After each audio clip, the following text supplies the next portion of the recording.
മോളെ. Daddy, mummy. പെട്ടെന്ന് വരണമെന്ന് മോള് വിളിച്ചു പറഞ്ഞുകൊണ്ടാ ഇപ്പൊ തന്നെ വന്നത്. അല്ലെങ്കിൽ തന്നെ ഞങ്ങൾ ഇങ്ങോട്ട് വരാനിരിക്കുകയായിരുന്നു. എന്താ മോളെ അകത്തൊരു പാട്ടും ബഹളമൊക്കെ? ആ, ഇതൊക്കെ പറയാനാ ഡാഡിയും മമ്മി ഇങ്ങോട്ട് വിളിച്ചത്. എന്തായാലും പാട്ട് നിങ്ങളും കേട്ടല്ലോ, ഭാഗ്യം. വന്ന് നിൽക്കുന്നുണ്ടല്ലേ കാന്താരികള്. ന്യൂസ് പിടിക്കാനാ ഇവളുമാരെ സഞ്ജുവിനെ മിസ്ലീഡ് ചെയ്യുന്നത്.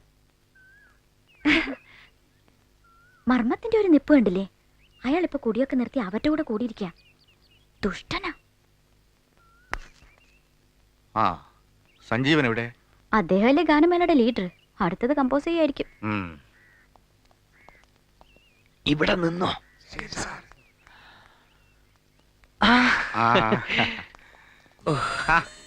മക്കളെ, കുട്ടികളെ ഇതൊക്കെ പഠിപ്പിച്ചു വെച്ചിരിക്കുകയാണ്. ഇതൊക്കെ നമ്പറാ ഡാഡി. എന്താ സഞ്ജീവ ഇതൊക്കെ? ഇത് ഞങ്ങളുടെ കുടുംബത്തിൽ തലമുറകളായിട്ടുള്ള ശീലമാണ് സാർ. അച്ഛൻ പഠിപ്പിച്ചതാ. ഏറ്റവും ആദരിക്കേണ്ടവരെ കണ്ടാൽ വന്നിക്കണമെന്ന്.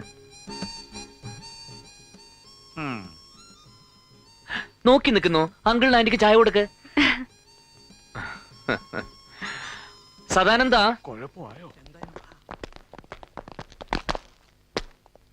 ഡ്രംസും ക്ലാർനെറ്റും ഒക്കെ ആയിട്ട് എല്ലാം ഡിപ്പാർട്ട്മെന്റുകാരാണല്ലോ. എന്താടോ ഇതൊക്കെ? ഒരു ഗാനമേളയുടെ റിഹേഴ്സൽ ഉണ്ടായിരുന്നു സാർ. പോലീസുകാരൊക്കെ ഡ്യൂട്ടി സമയത്ത് പാട്ടും കൂത്തുമായിട്ട് കൂടിയാല് അതും കമ്മീഷണർ നേതൃത്വത്തിൽ. നടക്കട്ടെ.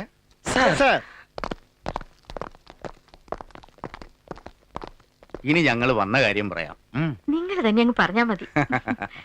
സഞ്ജീവനോട് നേരത്തെ സൂചിപ്പിച്ചിട്ടുള്ളതാ ഞങ്ങളുടെ വിവാഹ ജീവിതത്തിന്റെ സിൽവർ ജൂബിലി.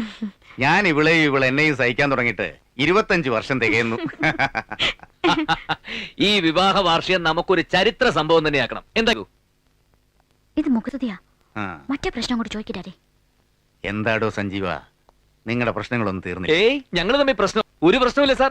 അച്ഛൻ തന്നെ പറ, ഞാനും ഗീതവും തമ്മിൽ എന്തെങ്കിലും പ്രശ്നമുണ്ടോ?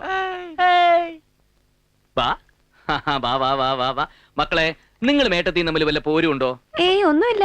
കേട്ടില്ലേ, ഇവിടെ എല്ലാരോടും സ്നേഹവും വിശ്വാസവും. കമ്പ്യൂട്ടറെ ചായ. Thank you. അങ്കിളും ആന്റി ഞങ്ങളുടെ മനം പോലെ മംഗല്യം പരിപാടി ടിവിയിൽ വന്ന് കണ്ടിരുന്നു. അതിൽ ഗീതു പറഞ്ഞ് ശ്രദ്ധിച്ചു കാണുമല്ലോ. എന്റെ ഭർത്താവ് ഭയങ്കര സോഫ്റ്റ് ആണ്, ഫ്രണ്ട്ലി ആണ്, ദൈവമാണെന്നൊക്കെ. അതുപോലെ തന്നെ അങ്കിൾ ഞങ്ങളുടെ ജീവിതവും അല്ലേ അച്ഛാ? അതെ അതെ, ആ മനം പോലെ മംഗല്യം പരിപാടി ടിവിയിൽ വന്നപ്പോ സാറ് ഇവിടെ വരണമായിരുന്നു. സഞ്ജീവനും ഗീതും തമ്മിൽ അടി പിടി. അല്ല, അവർ അടുത്തടുത്തിരുന്ന് സംസാരവും കളിയും ചിരിയും നേരമ്പോക്കും. ഡാഡി, എനിക്കിവിടെ ബോറടിക്കുന്നല്ലേ? ഈ വെഡിങ് ആനിവേഴ്സറി കഴിഞ്ഞ ഉടനെ ഞാനും ഗീതും കൂടി ട്രിപ്പ് പ്ലാൻ ചെയ്തിരിക്കുക അങ്കിൾ. പഴനി, കാശി, രാമേശ്വരം, തിരുപ്പറക്കുണ്ട്രം വഴി തിരുപ്പതിയിലെത്തി രണ്ടുപേരും കൂടി മൊട്ടയടിച്ച് മടങ്ങും. അങ്ങനെ 10 ദിവസത്തെ ജോളി ട്രിപ്പ്. ഭഗവാനെ, ഡാഡി, ഇത് വെറുതെ പണം ചെലവാക്കണ്ടെന്നാ ഇവള് പറയണത്. ഓ, ഇങ്ങനെ ഒരു പിശുക്കി. അവര് തമ്മിൽ പ്രശ്നമൊന്നും ഇല്ലെന്നേ. കാര്യങ്ങളൊക്കെ നടക്കട്ടെ. അപ്പോ വിവാഹ വാർഷികത്തിന് എല്ലാരും വരണം. ഗോപാലപിള്ളേ, മക്കളെ കൂട്ടി നേരത്തെ വന്നേക്കണം. വിവാഹ വാർഷികത്തിന് ഇനി കുറച്ച് ദിവസം കൂടിയല്ലേ ഉള്ളൂ. ഗീതു വേണമെങ്കിൽ അഡ്വാൻസ് ആയിട്ട് അവിടെ നിന്നോട്ടെങ്കിൽ. വേണ്ട, വെഡിങ് ആനിവേഴ്സറിക്ക് നമ്മൾ ഒരുമിച്ചേ പോകുന്നുള്ളൂ. കേട്ടില്ലേ, കുട്ടന്റെ ഇഷ്ടം അതാണെങ്കിൽ അങ്ങനെ തന്നെ. അപ്പോ വാർഷികത്തിന് ഞങ്ങൾ ഒരുമിച്ച് അങ്ങോട്ട് എത്തുന്നു. സഞ്ജീവൻ, ഒന്ന് വന്നേ. സാർ,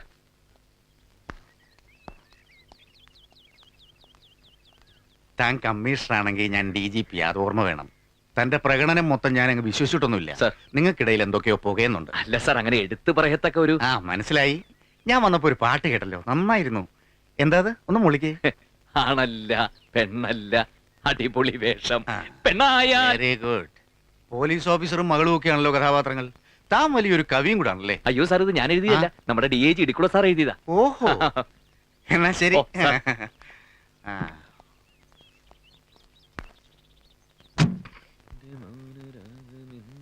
ഇന്നാണ് വെഡിങ് ആനിവേഴ്സറി. IPS മറന്നിട്ടില്ലല്ലോ. ഇത് എന്തൊരു ചോദ്യം എന്റെ ഗീതു. എനിക്കാകപ്പാടെയുള്ള ഒരു അമ്മായിയപ്പന്റെ അമ്മായിമ്മയുടെ വിവാഹ വാർഷികം ഞാൻ മറക്കുക എന്റെ കൂട്ടാ. ഒരേ ഒരു അമ്മായിയപ്പൻ. ഒരാഴ്ച മുമ്പ് പോകുന്നതായിരുന്നു അതിന്റെ ഒരു മര്യാദ. കാര്യമൊക്കെ ശരിയാ, പക്ഷേ ഭാരിച്ച ഉത്തരവാദിത്തമുള്ള ഒരു പോലീസ് കമ്മീഷണർക്ക് അങ്ങനെ ഒന്നും വന്ന് നിൽക്കാൻ പറ്റില്ല മോളെ. അത് DGP അങ്കിളിന് അറിയാം. ഒരു കാര്യം ചെയ്യാം, നിന്നെ ഞാൻ വീട്ടിൽ ഡ്രോപ്പ് ചെയ്യാം. വൈകിട്ട് ഞാൻ എത്തിക്കോളാം. അത് വേണ്ട, നമ്മൾ ഒരുമിച്ചേ പോകുന്നുള്ളൂ. It's my strong decision. Then okay.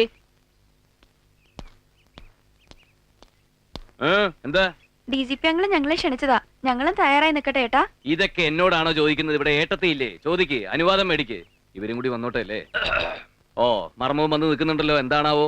പിള്ളേരെയും കൂട്ടി കൃത്യമായിട്ട് അങ്ങോട്ട് എത്തണേ ഗോപാലപിള്ളേ എന്നാണ് DGP അദ്ദേഹത്തിനോട് പറഞ്ഞിരിക്കുന്നത്. അതുകൊണ്ട് ഞാനും കൂടി. പിന്നെ അവിടെ കണ്ണ് കെട്ടാരിക്കാൻ കോലത്തിന്റെ കുറവും കൂടിയുണ്ട്. ഇത് എല്ലാരും എന്നോടാണോ ചോദിക്കുന്നത്? ഇവിടെ കമ്മീഷണറുടെ ഭാര്യയുണ്ട്, DGP അദ്ദേഹത്തിന്റെ മകളുണ്ട്. അങ്ങോട്ട് ചോദിച്ചാൽ മതി. അതാരടാ രണ്ടുപേര്? രണ്ടും ഒരാൾ തന്നെ. ദാ നിൽക്കുന്നു. മരുമോള് സമ്മതിക്കുകയാണെങ്കിൽ വന്നാ മതി. പോയിട്ട് വരട്ടെ കുട്ടാ. Sanju, I M serious. കൃത്യം എത്ര മണിക്ക് വരും? കൃത്യം 7 മണിക്കെത്തും. ഞാൻ വിളിച്ച് ഓർമ്മിപ്പിക്കണോ? വേണ്ടെന്നേ, എത്തും. മുമ്പൊക്കെ പറ്റിച്ച പോലെ പറ്റിക്കാനല്ലല്ലോ. അല്ല, ഉറപ്പ്. ഞാൻ ചത്തില്ലെങ്കിൽ 7 മണിക്ക് എത്തിയിരിക്കും.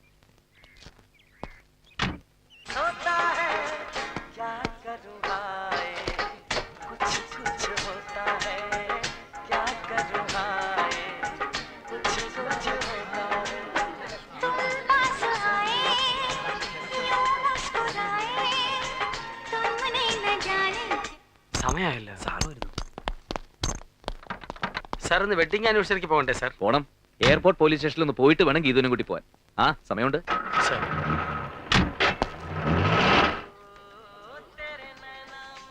ആ മോളെ, ഡാഡി?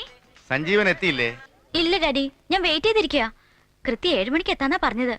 അവിടെ ഗസ്റ്റുകളൊക്കെ വന്നു തുടങ്ങിയ ഡാഡി? ആ, വന്നോണ്ടിരിക്കുന്നു. ഹ, എല്ലാരും മോളെയും സഞ്ജീവനെയും അന്വേഷിക്കുന്നുണ്ട്. ഡോണ്ട് വറി ഡാഡി, ഞങ്ങൾ ഉടനെ എത്താം. Will reach soon. എന്താ സാർ, സഞ്ജീവ് പുറപ്പെട്ടില്ലേ? ഇപ്പൊ ഇങ്ങെത്തും.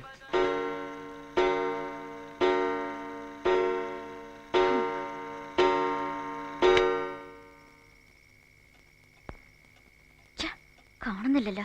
വൈകുകയാണെങ്കിൽ നമുക്കങ്ങ് പോവാം മോളെ. അവനങ്ങ് വരും. അങ്ങനെ പോകുന്നില്ല. 7 മണിക്ക് വരാന്ന് പ്രോമിസ് ചെയ്തിട്ടാ പോയിരിക്കുന്നത്.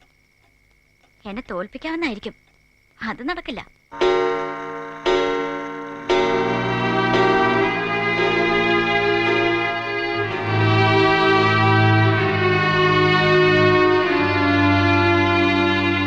ഞാൻ ചത്തില്ലെങ്കിൽ 7 മണിക്ക് എത്തിയിരിക്കും. ഞാൻ ചത്തില്ലെങ്കിൽ 7 മണിക്ക് എത്തിയിരിക്കും. ഞാൻ ചത്തില്ലെങ്കിൽ 7 മണിക്ക് എത്തിയിരിക്കും.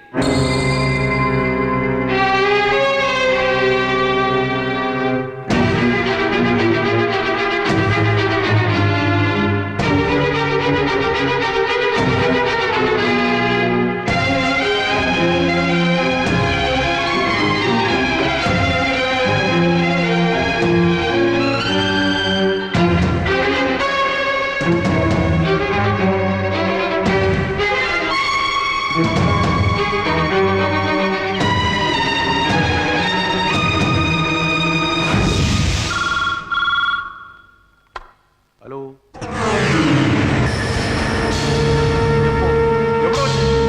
എന്താ ഉണ്ടായത്? ഹലോ, നിങ്ങളാരാ? ഹലോ,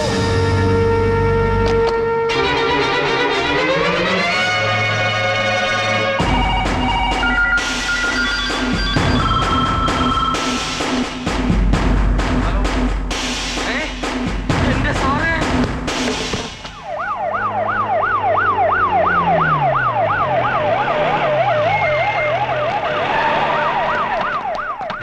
എന്താ ജീപ്പും കാറും ഒക്കെ? അവന്റെ വണ്ടി കാണുന്നില്ലല്ലോ. അവനവിടെ പോയി? എപ്പോഴാ സംഭവിച്ചത്? എവിടെ വെച്ചാ? ആക്സിഡന്റ് ആയിരുന്നു? എന്താ എന്താ നിങ്ങൾ ഈ പറയുന്നത്? എന്ത് സംഭവിച്ചു എന്നാ? സാർ, ഇവരറിഞ്ഞില്ലാന്ന് തോന്നുന്നു. നമ്മൾ അറിയിക്കണം. എപ്പോഴായാലും അവർ അറിയണമല്ലോ. അറിയേണ്ടതല്ലേ? എന്താ എന്താ നിങ്ങൾ അടക്കം പറയുന്നത്? എന്താ ഉണ്ടായത്? സഞ്ജീവൻ സാറ്. സഞ്ജീവൻ സാറ്? സഞ്ജീവൻ എന്തോ അത്യാഹിതം മരിച്ചുപോയെന്നാ കേട്ടത്. മോനുടെ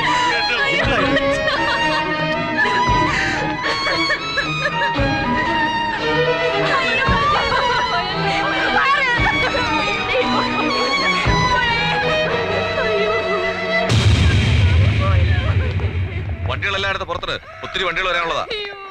ആക്സിഡന്റ് ആയിരിക്കും. കമ്മീഷണല്ലേ, വല്ല വിരോധികളും തട്ടിക്കളഞ്ഞതാണോ? അതാ കൊണ്ടുവന്നെന്ന് തോന്നുന്നത്. അയ്യോ, തള്ളി കേറാതെ. ഇത് സഞ്ജീവ സാർ അല്ല, സൽപ്പേര് സദാനന്ദന. ദൈവമേ, അയ്യോ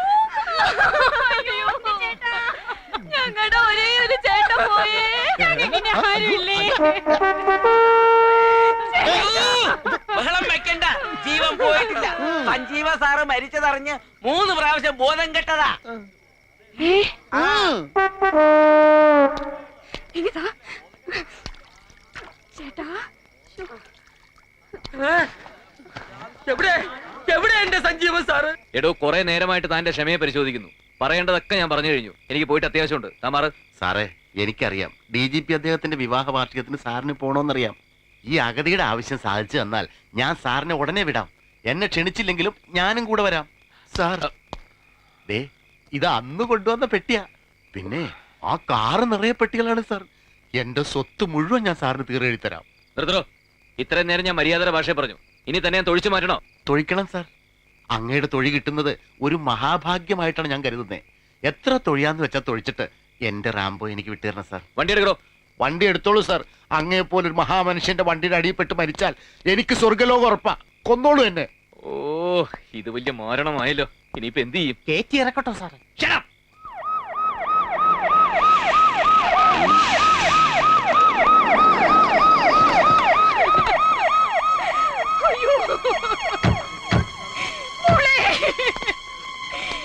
എന്താടി കേക്കുന്നേ?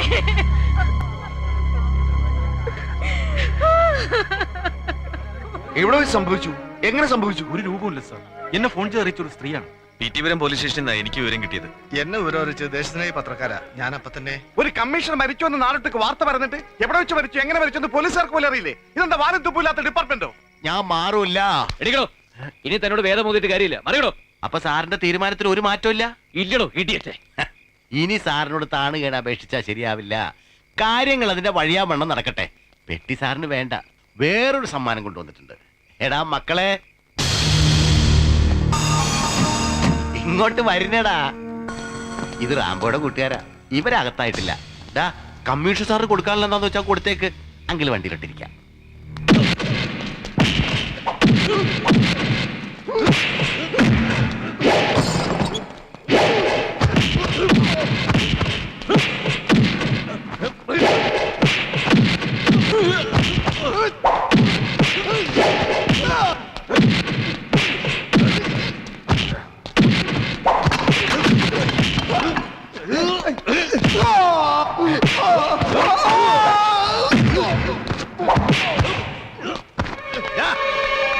ഹലോ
പറയണോ, ഇന്ന് എപ്പോഴാണോ താൻ സഞ്ജീവനെ അവസാനമായിട്ട് കണ്ടത്?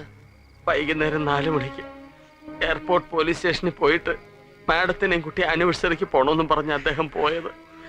അത് അവസാന യാത്രയായിരിക്കും എന്ന് അറിഞ്ഞില്ലേ മോനെ? താൻ കൺട്രോൾ റൂമിൽ വിളിച്ച് വിശദമായ റിപ്പോർട്ട് ശേഖരിക്കും. വാടോ, നമുക്ക് എയർപോർട്ട് പോലീസ് സ്റ്റേഷനിൽ പോയി നേരിട്ട് അന്വേഷിക്കാം.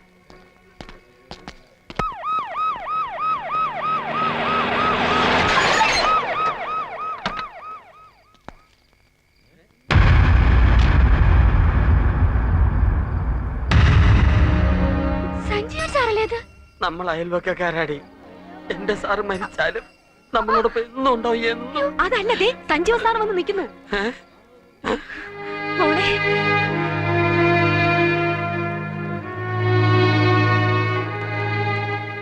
എവിടെയായിരുന്നോ സാർ? വരുന്ന വഴിക്ക് കുരുക്കളുടെ ആൾക്കാരുമായിട്ട് ചെറിയൊരു പ്രശ്നം. എന്താ എല്ലാരും കൂടി ഇവിടെ? വെഡിങ് ആനിവേഴ്സറി ഇങ്ങോട്ട് മാറ്റിയോ സാർ? താൻ മരിച്ചാരോ ഫോൺ ചെയ്ത് അറിയിച്ചു. കാള പറ്റെന്ന് കേൾക്കുമ്പോ കയറെടുക്കുന്ന കുറെ പോലീസ് ഉദ്യോഗസ്ഥന്മാര്. തന്നെയല്ലടോ ഞാൻ ചാർജ് ഏൽപ്പിച്ചിരുന്നത്. എന്തായിരുന്നു ഫോൺ സന്ദേശം? സഞ്ജീവൻ IPS മരിച്ചുപോയി എന്ന് മാത്രം പറഞ്ഞ് ഫോൺ കട്ട് ചെയ്തു. ഒരു സ്ത്രീയായിരുന്നു. ആരെന്നും എന്തെന്നും പറയാതെ ടെലിഫോൺ കട്ട് ചെയ്തപ്പോ തന്നെ അതൊരു ഫാൾസ് ന്യൂസ് ആണെന്ന് എനിക്ക് തോന്നിയില്ലേ? Why couldn't you contact the telephone exchange? വിളി എവിടുന്നാ വന്നതെന്ന് മനസ്സിലാക്കാമായിരുന്നല്ലോ.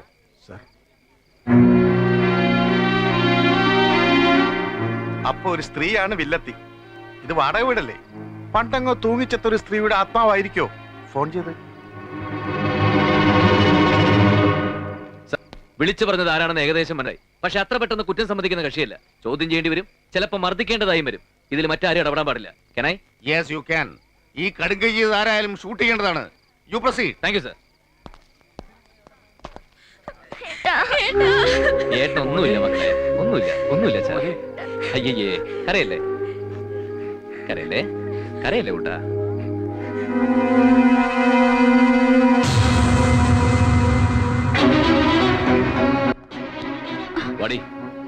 ഓടിങ്ങോട്ട്.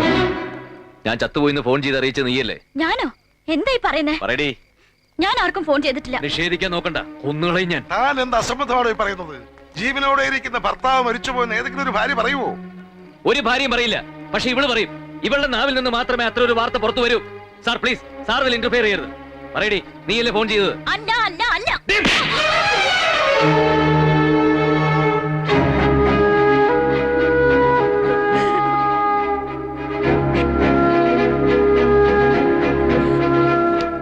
പറയടി. ഞാനല്ല.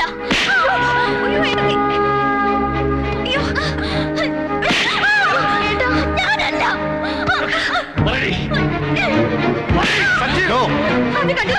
നമ്മുടെ മോള് അവളാണത് ചെയ്തതെങ്കിൽ അവളത് അർഹിക്കുന്നു. നിങ്ങൾ നോക്കി നിൽക്കണം.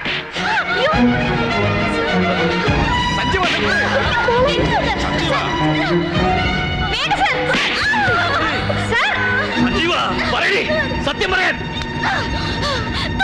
തന്നെ എന്റെ ഉള്ളിൽ നിങ്ങളോടുള്ള റിവെഞ്ച് ആളിക്കത്തുകയായിരുന്നു. ഫോൺ ചെയ്തത് ഞാനാ.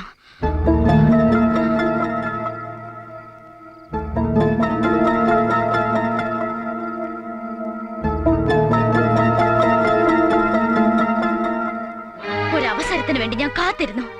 ചത്തില്ലെങ്കിൽ കൃത്യം 7 മണിക്ക് വരുമെന്ന് പറഞ്ഞ വ്യക്തി 8:45 എത്തിയില്ല. അതിനർത്ഥം ചത്തുപോയെന്നല്ലേ?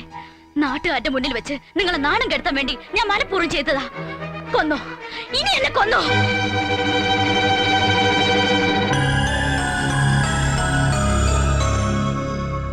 യഥാർത്ഥ പ്രതിയുടെ നാവിൽ നിന്ന് എന്നെ അത്തെ എല്ലാരും കേട്ടില്ലേ? ഇവളെ ഒരു മനുഷ്യ സ്ത്രീയായി നല്ലൊരു ഭാര്യയായിട്ട് മാറ്റിയെടുക്കാൻ എനിക്ക് പലതും ചെയ്യേണ്ടി വന്നു. പലപ്പോഴും സഹിച്ചു, ക്ഷമിച്ചു. പക്ഷെ നന്നാവില്ല. സംസ്ഥാനത്തെ ഏറ്റവും ഉയർന്ന പോലീസ് ഉദ്യോഗസ്ഥന്റെ മകളാണെന്നുള്ള ഹുങ്ക്. ജനിച്ചു വളർന്ന മണ്ണിന്റെ മണവും മൂല്യവും സംസ്കാരവും പഠിക്കാത്ത ഇവൾക്ക് രക്തബന്ധവും വ്യക്തിബന്ധവും സ്നേഹവും സാഹോദര്യവും ഒന്നും മനസ്സിലാവില്ല സാർ. ഈ ജന്മം ഇവൾക്കൊരു ഭാര്യയാവാൻ കഴിയില്ല. എത്രമാത്രം അഹങ്കാരിയാണ് ഇവിടുന്ന് നിങ്ങളെയൊക്കെ അറിയിക്കണമെന്നുണ്ടായിരുന്നു. അതിനുള്ള അവസരം അവള് തന്നെ ഉണ്ടാക്കി തന്നു. ഇന്ന് ജീവിച്ചിരിക്കുന്ന ഭർത്താവിനെ മരിച്ചുപോയെന്ന് പരസ്യപ്പെടുത്തി ഇവൾ നാളെ ഉറങ്ങിക്കിടക്കുന്ന ഭർത്താവിനെ വാക്കത്തി കൊണ്ട് വെട്ടി നോക്കാനും മടിക്കില്ല.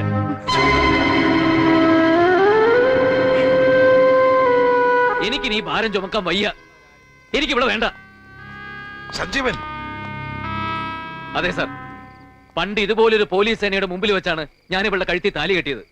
ഇന്ന് അതുപോലൊരു പോലീസ് സേനയുടെ മധ്യത്തിൽ വെച്ച് ഞാനിവളെ ഉപേക്ഷിക്കുന്നു സാർ. അങ്ങയുടെ മകളാണെന്ന് അഭിമാനിക്കുന്ന അഹങ്കരിക്കുന്ന ഇവൾ അങ്ങേക്ക് കൊണ്ടുപോവാം. വിവാഹമോചനമോ സ്ത്രീപീഡന കേസോ എന്ത് വേണേലാകാം. I am sorry sir, pardon me. വാ മക്കളെ. അച്ഛാ,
സംസ്ഥാനത്തെ ഏറ്റവും ഉയർന്ന പോലീസ് ഉദ്യോഗസ്ഥന്റെ മകളാണെന്നുള്ള ഹുങ്ക്.